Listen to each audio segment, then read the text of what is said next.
Hi, folks.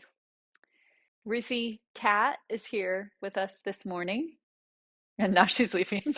I said Ruthie's favorite thing is to get in the shot right before we start the stream and then exit right as the camera comes on. She does that a lot. But look at her. She's hanging out. She's going to hang out with us today a little. Welcome to class.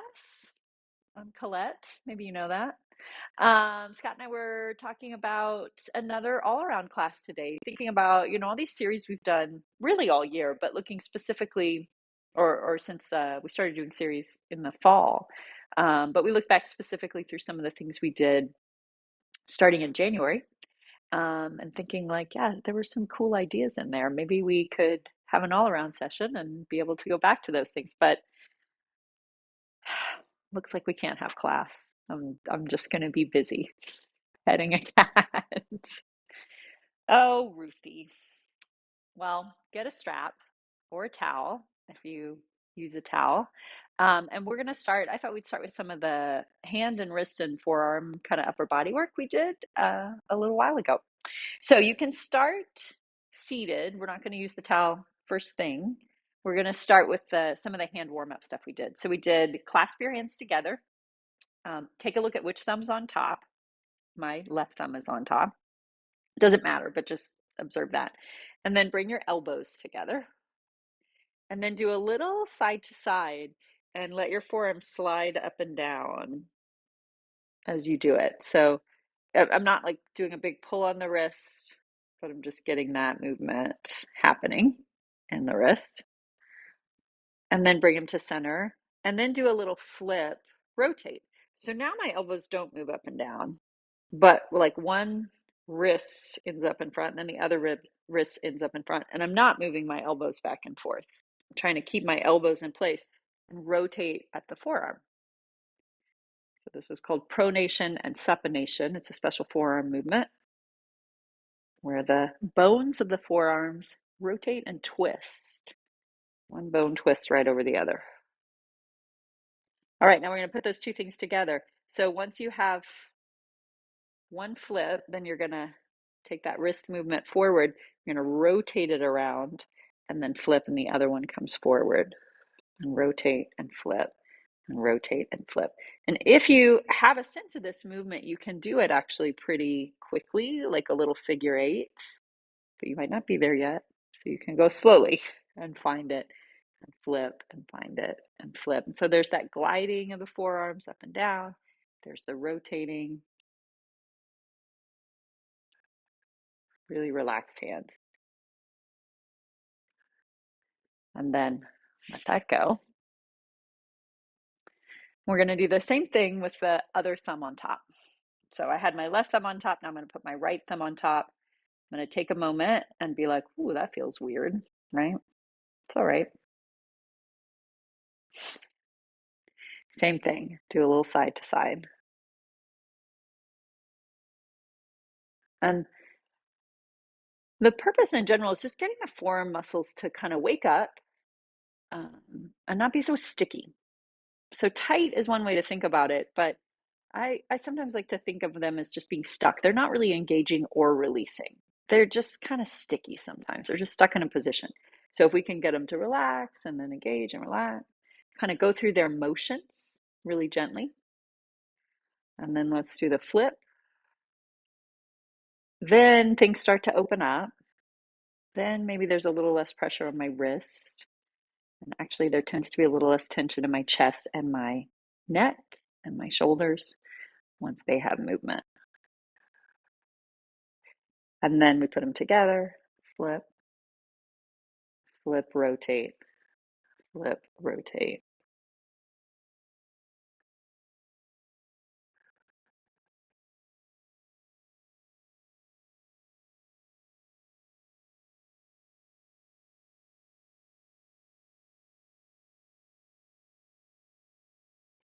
And then let all that go. All right, kind of move your shoulders around. I can feel my shoulders, some of those muscles working in there. So now we're going to get your strap or your towel and come up to standing. So I just have my strap draped over my hands, And then I'm going to just close my thumb over it. So I'm not doing a big grab, but I have this little bit of connection here. And then my elbows are pretty much in towards my waist. And I'm going to do the rotator cuff pull.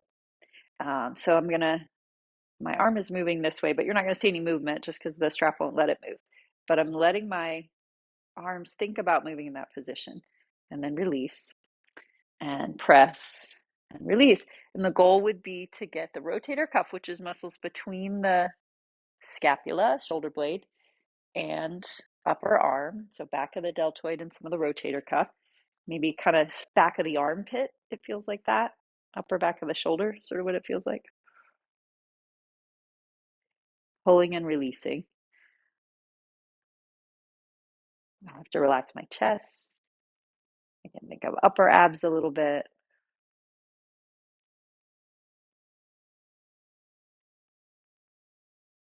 Pretty subtle muscles, but also they fatigue. So then once you do start to feel them, like they'll start to fatigue and that makes it easier to feel. So the next time you pull, you hold that up, hold that little bit of tension, and then check in with your forearms. Do your forearms feel tight? Is there a way you could keep that rotator cuff feeling in the shoulder and be like a tiny bit more relaxed in your forearms? And then we're going to come up. Elbows stay in line with your shoulders as you come up, and then back down, right? And what wants to happen is this, right? Rotator cuff says, let's do this. Supinated forearms help.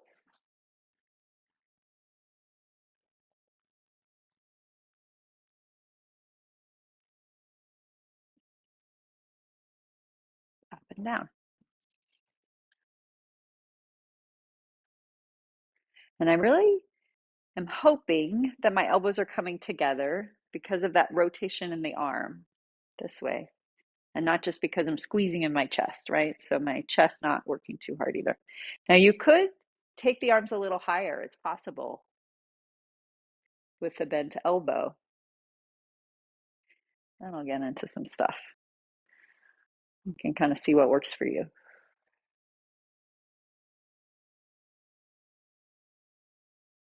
A couple more.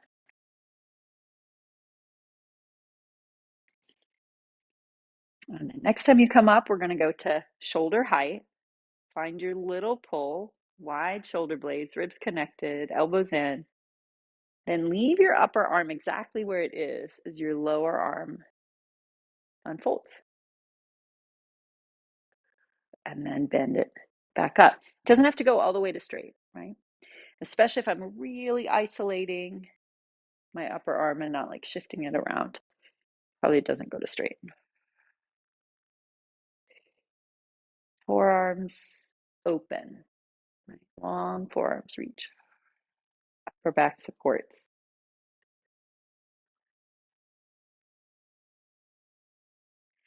Elbows stay lifted in line with your shoulders. This is Scott's favorite phrase, and I know a lot of your favorite phrase, OF, oddly fatiguing. You look at it and you go, why am I doing I'm not doing anything. But then like it's really fatiguing, right?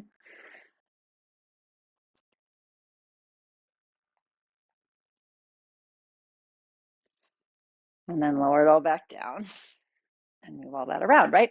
So when we get those oddly fatiguing movements, it usually means we're getting deep, stabilizing muscles that, again, they just fatigue more quickly. So it doesn't seem like we're doing a lot, but then yet we're getting tired, like the muscles are getting tired through there. So then let's take it behind you, knuckles down, and then little pull out. Now that same upper back of the shoulder places, you reach back and down. So upper tricep, back of your deltoid muscle, a little bit the rotator cuff might come in to play here. Wide shoulder blades. Chest gets to release through the front of the chest as you go back.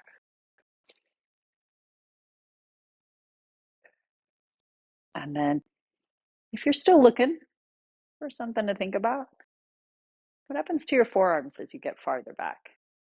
Mine get tighter, and I just have to think like, meh, let go. don't work so hard. And then things feel different.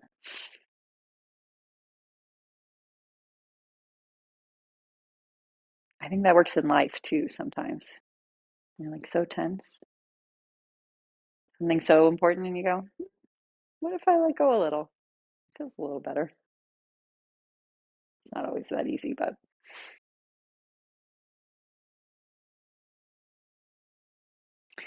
and then release that. All right, so let's take it down to hands and knees. So nice open palms on the floor. And then you take a look at your fingers. Depending on how old you are and what your genetic heritage is, you might have some arthritis in different places in your fingers or your knuckles. I know my thumb knuckle sort of sticks out. So I just take a moment and think like, well, how long could I get my thumb? Even if it's not perfectly flat, like could I get it in a little longer position?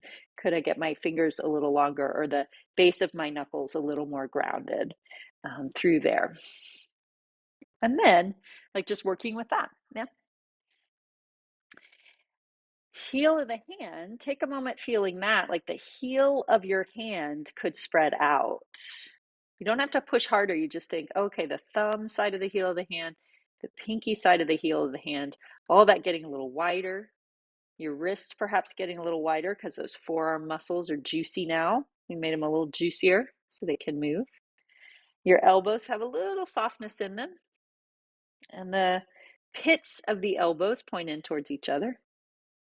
And then some of that strap work feeling, like you were pulling out a little bit from your upper back and finding your triceps, ribs together, chest open, all that stuff. And then head. Head tends to hang down. Can we bring it up in line with the body? And it's Pilates class. A little bit of tone in your belly as you reach one foot back like you're doing a plank. Now hands really spread out into the floor and push a little more. Your foot pushes a little bit more. Everything to stay still. And then you just bring the left leg back. You're in a plank position. A couple breaths here. If it's still too much on your wrist, you could do this on your forearms. Some people like to make fists to do it. Let's bring the first leg in and then the second leg in. And then take a moment to reset what you need to reset. Find all your connections. Start with the other foot, reaching back. And then I think it's so cool to not like lift the other leg, but instead ground what's on the floor. So I think both hands just drop a little heavier. That foot pushes a little more. I feel my belly come up. And then I just keep pressing until the other leg just floats off. It doesn't feel like a lot of effort to get it off.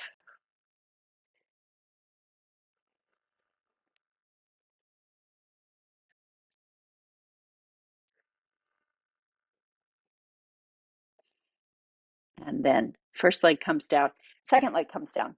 Now we're going to go back into child's pose kind of slowly. Look at your hands, how they're set up.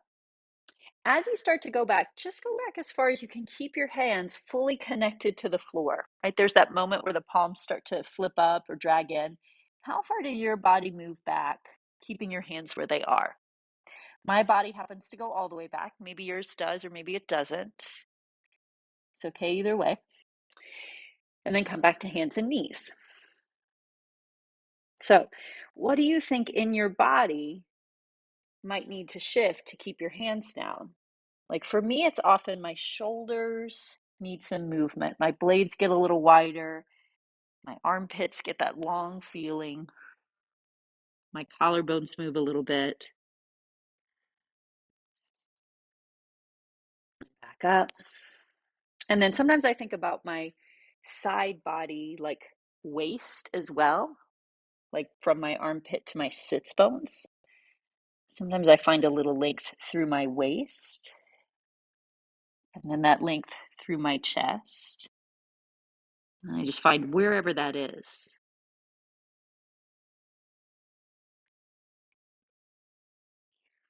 to take me back, maybe a little farther, maybe not. Maybe just like hanging down, hanging out in the, like, here's my first moment where it's like, oh, my chest needs to open up a little bit, release a little bit. My shoulder blades need to move a little bit. My spine needs to let go a little bit.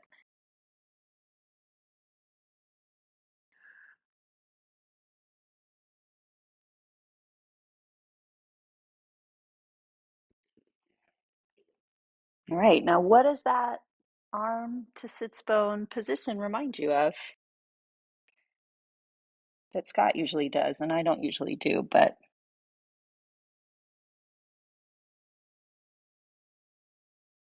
this is downward dog position in the upper body, that arm to sits bone relationship. So let's see what happens if you take that same idea into downward dog. So the toes tuck under, the hands press down, and then you let the sits bones lengthen, the spine lengthen, the shoulders move a little bit to find your reach from your fingers to your sits bones. Now, maybe you always think about downward dog as being about your legs, and it is about your legs, but it's also about this hand to tailbone reach.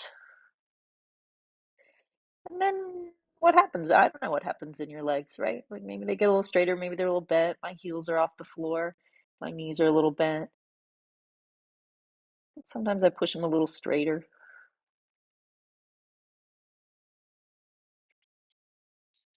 Nice spread out palms, easy forearms.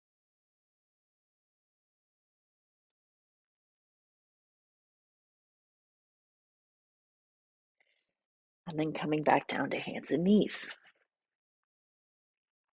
Just sitting. All right, I feel pretty connected through my upper body. Let's do a little bit for the spine, rounding the spine. So let's go. Knees bent, feet flexed, and hip distance apart. Let's take that position. And then curled under through your pelvis. Round your spine with your hands on your legs. So either on your knees or behind your knees, either way. Feel your wide upper back, your wide chest, maybe a little bit of that pull with the elbows. Not too much with your hands and forearms, right? Just some pressure through the palms so it doesn't get too forearm intense. Let the spine really round. And then holding the backs of your legs with really open palms. One hand moves, you roll down a little bit. The other hand moves, you roll down a little bit. Working your way either halfway down and up, 3/4 of the way down and up, or all the way down and up. Up to you. Inhale. And as you exhale, you start that same process.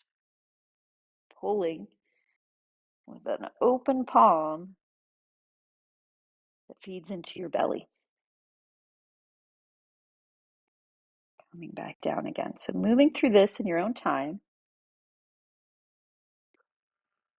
Don't hold your breath.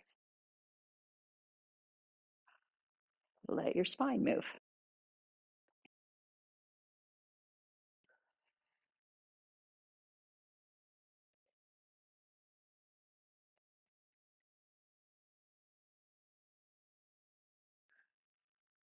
And remember when we did that paint the wall, that Kathy Grant paint down the wall? You could use your vision as well if you wanted.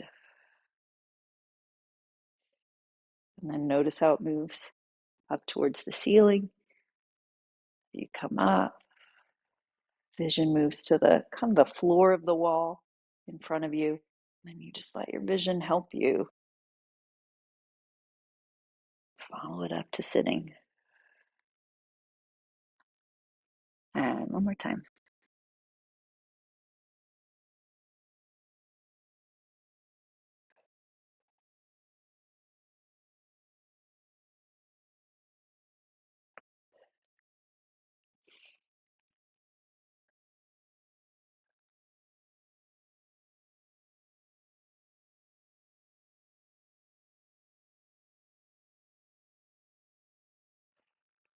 and rest all that.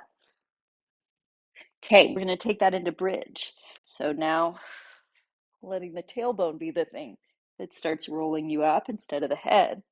Come back onto your back, heels in line with your sits bones. Let's take your arms up towards the ceiling. So like your palms of your hands are facing each other. Now, we did all that nice strap work. So in this position, could you feel just maybe a hint of that support, like the upper back of your shoulder is supporting you? I think of like lightly pulling my elbows apart, like I had the strap, and that helps me engage my triceps and the upper back of my shoulder. Just a hint, just a little tone there, right? Like when I tell you to put a little tone in your belly, it's not a lot of work. And then if you're feeling very body aware, you might check into and be like, oh, my forearms got tight. And then could you let your forearms be a little less tight? Maybe. Then we start into the spine. So feet press down, tailbone curls rolling up, knees go forward, a little bit of that upper body support feeling. Hold your pelvis up to the ceiling. Float your arms overhead towards the floor. Hover them off the floor as they reach open to the side. Bring them back up to the ceiling. So a half circle. Do it again. Arms reach overhead towards the floor, holding your pelvis up. Spine really long. That downward dog feeling. Out to the side. Hovered off the floor. Up to the ceiling. 3 of them.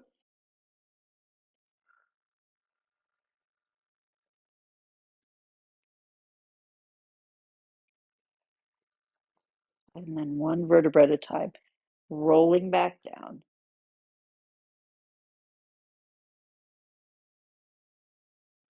All right, you got some hamstrings going. So make sure when you hold it up there, your whole foot's on the floor. You don't start pulling the toes up. Whole foot stays down. We think knees forward, so it gets into your hamstrings and not just your back, right? All those connections. We'll do it again. A little bit of tone in the arms. Feet press as you roll up through your spine. Knees forward.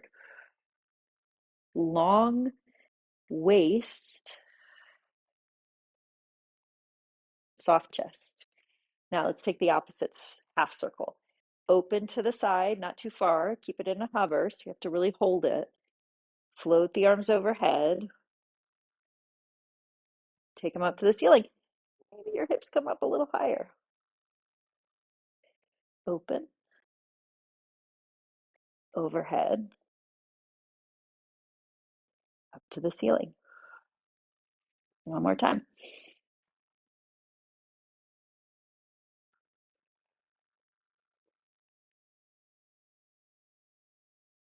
And rolling down.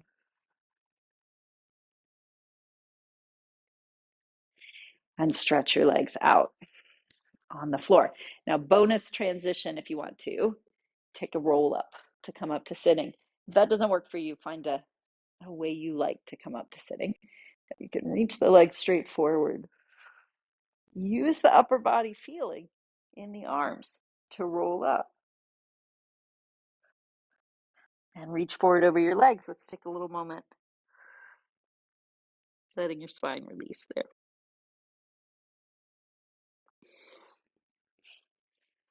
All right. Now, let's take that rolling through that sort of bridge feeling. We're going to add some other arm movement to that.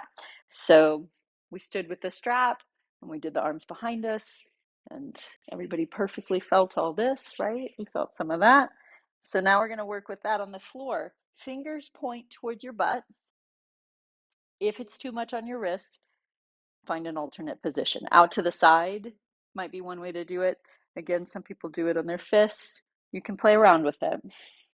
But if you can, fingers towards your butt. And then take a moment and do what you did on hands and knees, spreading the palm of your hand. My slightly arthritic thumbs don't want to flatten out as much when they're behind me. So it's a little harder, but I'm going to flatten everything, just widen everything. Maybe flat is the wrong word. I'm going to widen things. so that I feel connection through all my fingers, through the palm of my hand, the heel of my hand, thinking of it being wider, my forearms really open. And then knees bent, feels kind of close to your sits bones, like we did in bridge. So now you're going to press through your hands as you curl your pelvis, and your knees go forward, just like bridge. And you keep curling your pelvis as your knees go forward. And check in with how high your pelvis wants to go based on what your shoulders feel like. Because the shoulders are kind of the first thing to get strained in this position. And then rolling back down. So if you get your pelvis to a point that your elbows lock and the front of your chest feels like, oh, that's a lot of my shoulder, don't take your pelvis so high. Pay attention to that. Hands pressed, feet pressed. Rolling your pelvis, rolling your spine, knees go forward. Hold it at your range where you feel the triceps really supporting you, the hands really pressing, the elbows a little soft. A little kind of 100 curl in your chest.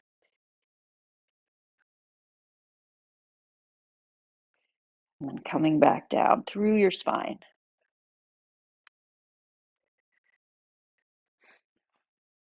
One more. Press, roll, knees forward. Feel the triceps. Really make them hold you. Now a little bonus challenge if you want, knee fold. Lower down. And if you don't want that much of a challenge, heel lift. Right? It doesn't have to be the whole leg. And back down. Inhale. Exhale. I'm going to try to keep my hips level. One more set.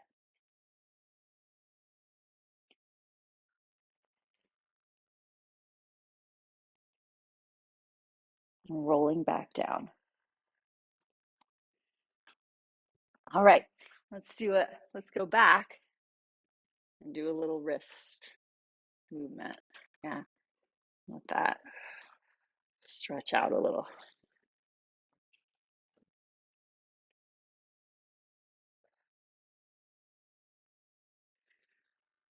And then come over onto your hands and feet. Hanging your head down. As your pelvis comes up, a little stretch forward here. Now think about what we did in that child's pose when we were on our hands and knees and pushed back. You tried to keep your hands on the floor.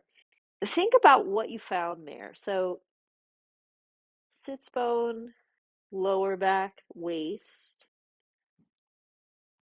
chest, shoulders, armpits, back of the neck.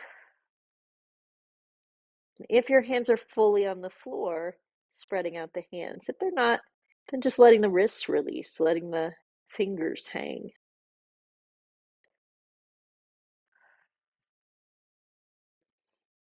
And then rolling up through your spine. Tailbone, lower back. Feel how things organize. Unroll. All the way up to standing. All right, I'm going to pass it off to Scott. See what he has to offer you.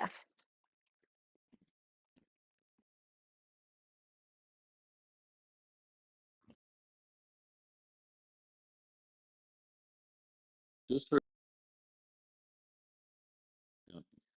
So that's a lot of flexion. I love the flexion in Pilates. And let's counterbalance that with a little bit of extension. And so starting off with your feet about hip width apart. And with your feet about hip width apart, bring your hands to your hips and then take that left foot and step it back. And then take a moment to make sure that both feet really, truly face straight ahead. Chest held high, head held high. Take your left heel, lift it up to come forward. And then descend that left heel down to draw back. Forward and back. Now, as you do this, keep the back leg more or less straight. And then as you come forward, let your front knee softly bend. So that rather than going up and down, your torso is going forward, backward. The next time that back heel is lifted, let's pause there and check in with your torso. Torso is your pelvis, abdomen, and thorax. Then line your neck and head up atop your torso. And as best you can, keep your whole core body where it is. As you telescope your left heel back and down behind you to help open up the front of that left hip. Then once that heel contacts the floor, check in to make sure that you didn't arch your lower back. It's one way that people oftentimes bypass the stiffness in their iliopsoas muscle. So back heel rooted down, front knee softly bent, and generating a sense of lift in your lower belly, the front of your pelvis. Then bring both arms forward, sweep both arms up, and breathe.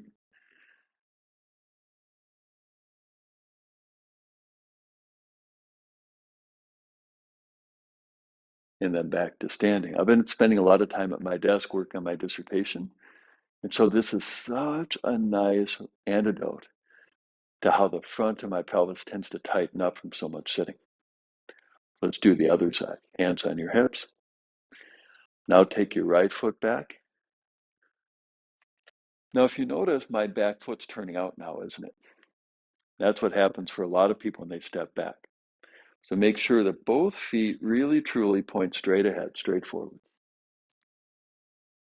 And then now your right heel, lift it up to propel forward, descend it down to draw back, forward, back. A few more. So as you go forward, back, remember how the front knee softly bends and coming forward, straightens and going back. And then the back knee staying more or less straight.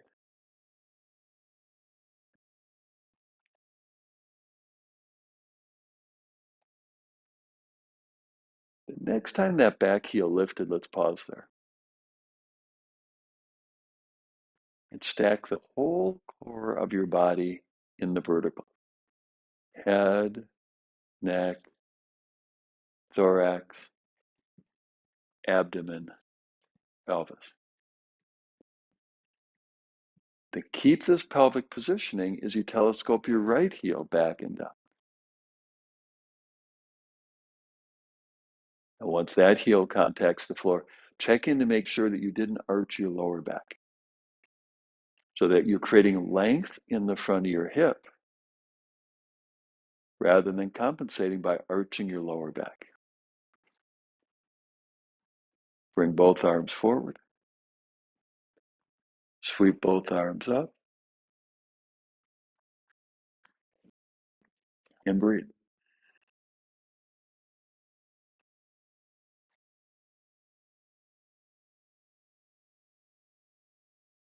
And then stepping back. So let's do a little bit more hip extension than that. So in a moment, we're going to step the left foot back, but this time we're going to step it farther back, and we'll make no attempt to put that heel on the floor. You ready? All right, hands on your hips. Now, if your balance is a little unsteady, you could always grab a hold of a chair or a wall as you step that left foot farther back. Now, even though that back foot heel doesn't touch the floor, we're still looking for both feet to point straight ahead.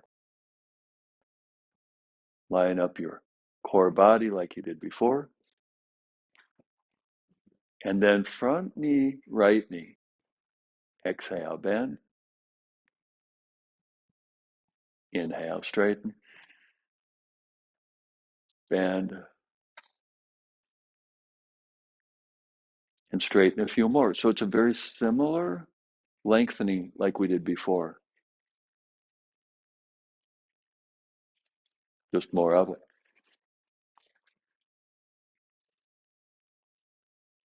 Next time that front knee in the bent position, let's pause there. And with your front knee bent, check in with your back knee, straighten that back knee.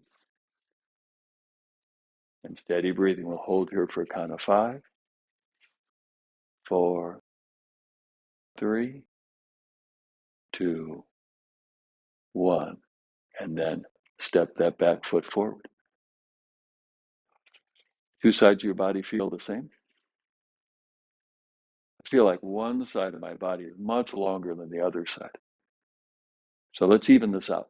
Hands on your hips. Take your right foot, big old step back. Can't see that back foot, can you? But see if you can feel that the weight is evenly distributed across the ball of your foot and your 5 toes. Keeping that even weight distribution. Exhale, bend your front knee. Inhale, straighten it. Bend, straighten. A few more.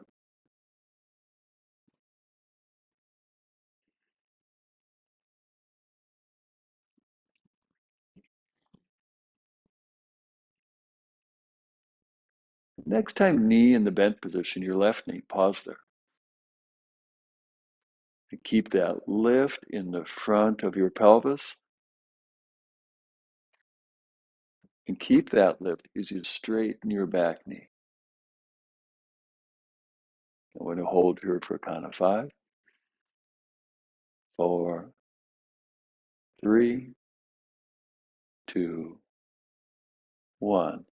And then step back forward. Every day I'm 6'6", but I feel 6'8" right now. It's amazing how much tension accumulates in the front of the pelvis. So now let's do a little more sagittal work. Step your feet wide apart. Sagittal combination of coronal. Turn both legs out a bit. Then exhale, bend, ankles, hips, and knees. Inhale up. Bend. And straighten sumo squats. Let's do 2 more.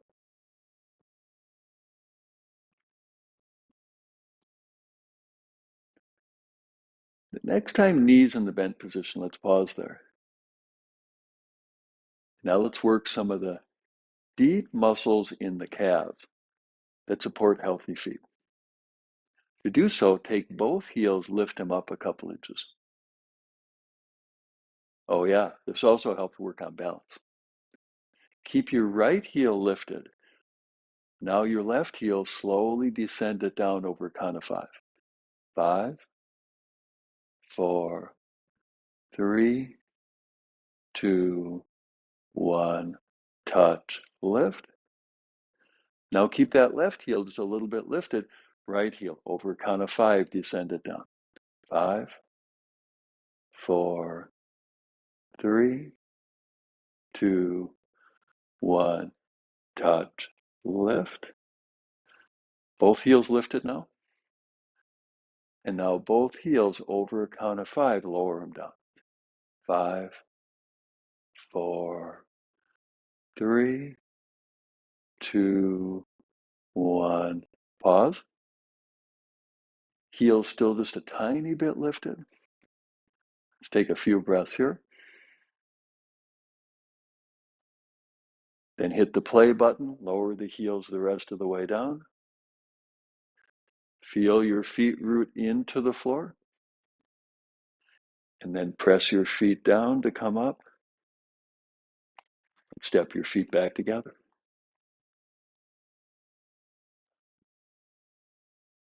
Now, imaginary strap. to have the imaginary strap in your two hands. Remember how you did it earlier? And then lightly pull your imaginary strap. You feel how that brings your shoulder blades up against your back ribs. So shoulder blades snug up against your back ribs. Now let your shoulder blades support your arms. A lot of people are walking around with tension in their hands, using their hands to set their shoulder blades, or using their wrists to support their shoulder blades, and even more commonly using their forearms to support their shoulder blades. That'd be like a tree using the branches to support the trunk. So as you stand here, be like a tree. Put your roots down. Ground through your roots into the floor, into the earth. Then let that rootedness support the lift of your trunk, your spine. Let your spine support your shoulder blades. Let your shoulder blades then support your arms, wrists, and hands.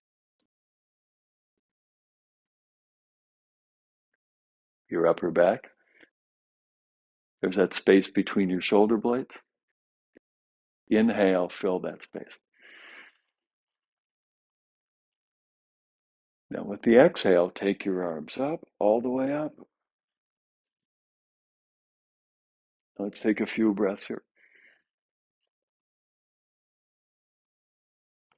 Remember how you mobilized your spine a little bit earlier? We do something similar in folding over. Take your arms to the side, initiate with your head, and then roll your spine down, segment by segment. And then hands either on the floor or on your shins. Let the weight of your head hang.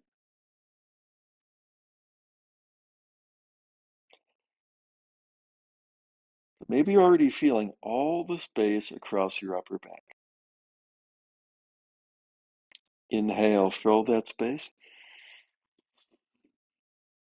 Exhale, reach the crown of your head forward. And then step your feet back. Let's take a few moments here in head down dog.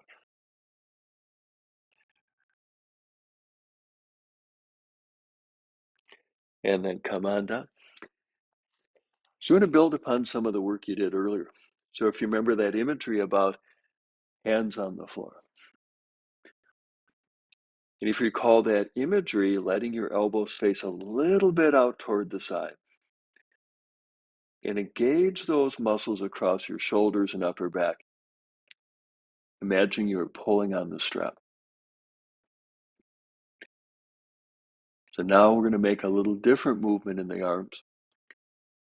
Now take the tips of your elbows and shift them from facing the side walls to facing toward your thighs.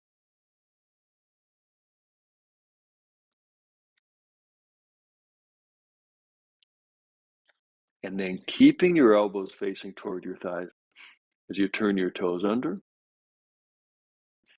And best you can, keep your elbow tips facing toward your thighs as you pull your hips back into head down dog. You're probably not going to go back as far, but it has so much benefit for freeing up tight shoulders, releasing tight upper back. Now, as we take a few more breaths here, notice what happened in your hands. Do you feel how the weight shifted to the little finger side? Full deep inhale. Exhale, come on down. So this time we're going to do the same exact transition with a focus on keeping the weight on the root of the pointing finger, root of the forefinger. So let's start. Hands and knees. Put a little extra weight in the roots of your forefingers. Then keeping your forefingers rooted, spiral your arms such that the tips of your elbows face toward your thighs. Now, I find it's hard to do both of those at the same time. So find that split the difference. Arm rotation coupled with hand weight distribution. The best you can maintain those two as you shift from hands and knees to yoga pose head down dog. This is hard. This is oddly fatiguing to the max. But these are muscles we often don't access, and they're really important for healthy shoulders, neck, and upper back. Couple more deep breaths.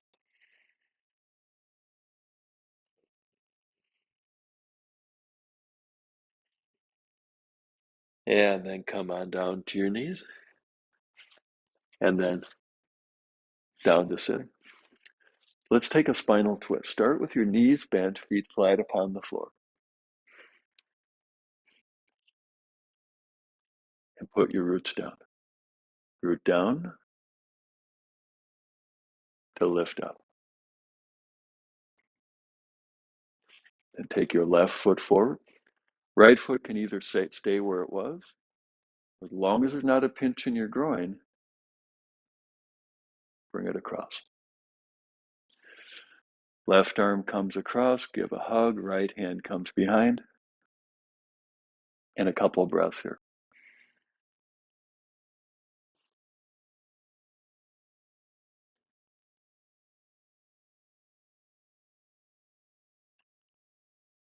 Back to the middle, back to the starting point, knees bent, feet flat upon the floor. Now bring your right foot forward. Left foot can stay or cross over. And your right arm across, left hand behind. And a few breaths here.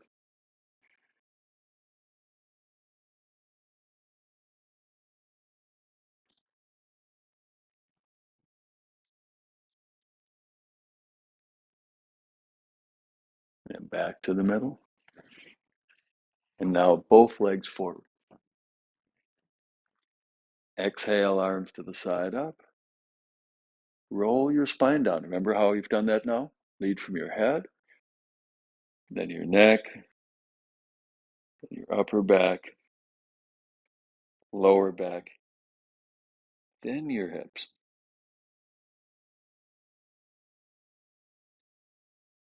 A few breaths here.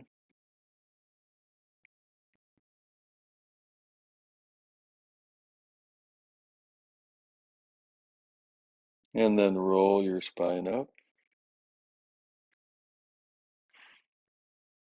And then take a seat. We're going to do some breathing exercise. So it could be on a chair, it could be on a cushion, could be flat on the floor. Now, ideally, your ribs will not be leaning up against anything. So if you are sitting on a chair, it's best not to lean against the chair back, because we're going to work on freeing the whole circumference of the rib cage.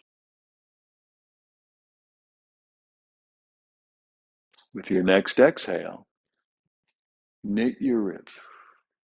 Connect your lower ribs toward your belly, toward each other. And keep that connection as you inhale.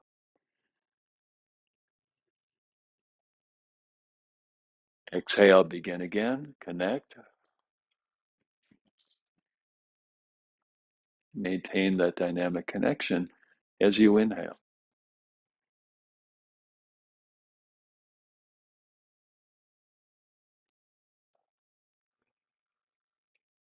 Couple more breaths like that.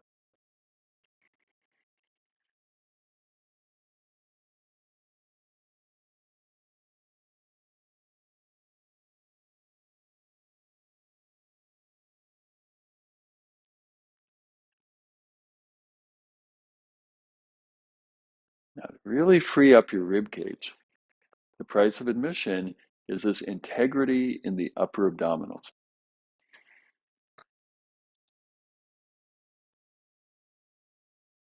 Maintaining that connection. Inhale, fill your back ribs.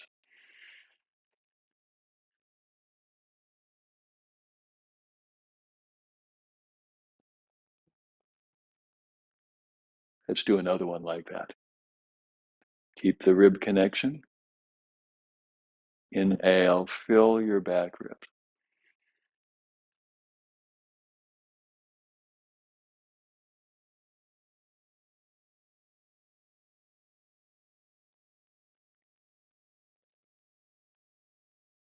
Now keep that rib connection. Now fill your collarbones. Inhale up into your collarbones.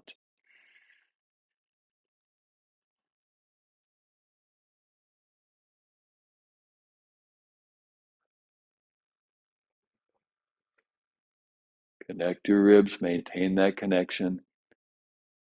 Inhale way up in your upper chest.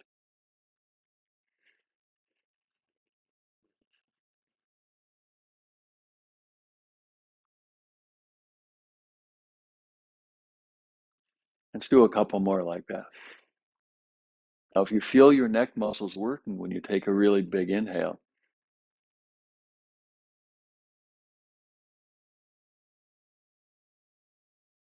that's okay. Because the deepest inhales recruit the neck muscles to help create the space, the lift.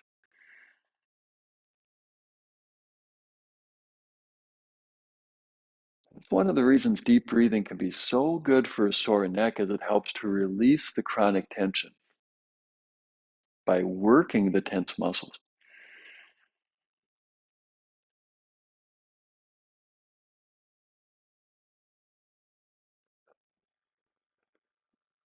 All right, now your armpits. Inhale into your armpits.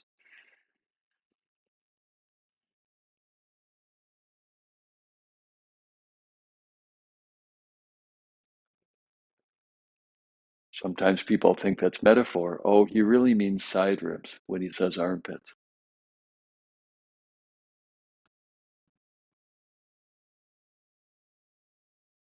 Well, yes, I do mean side ribs, but I really do mean armpits. Inhale way up into where the deodorant goes.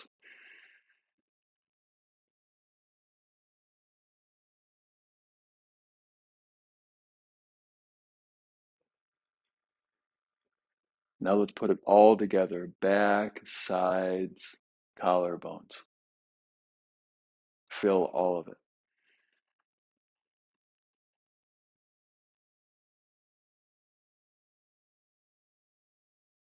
Exhale. Use the exhale to make the connection.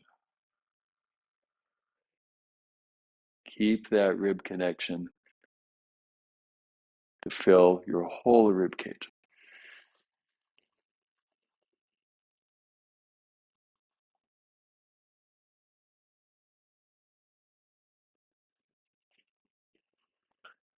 One more, last one.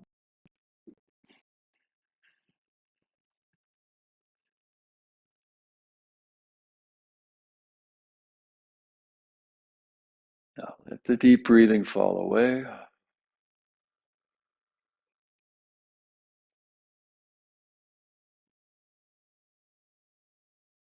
Breathe normally.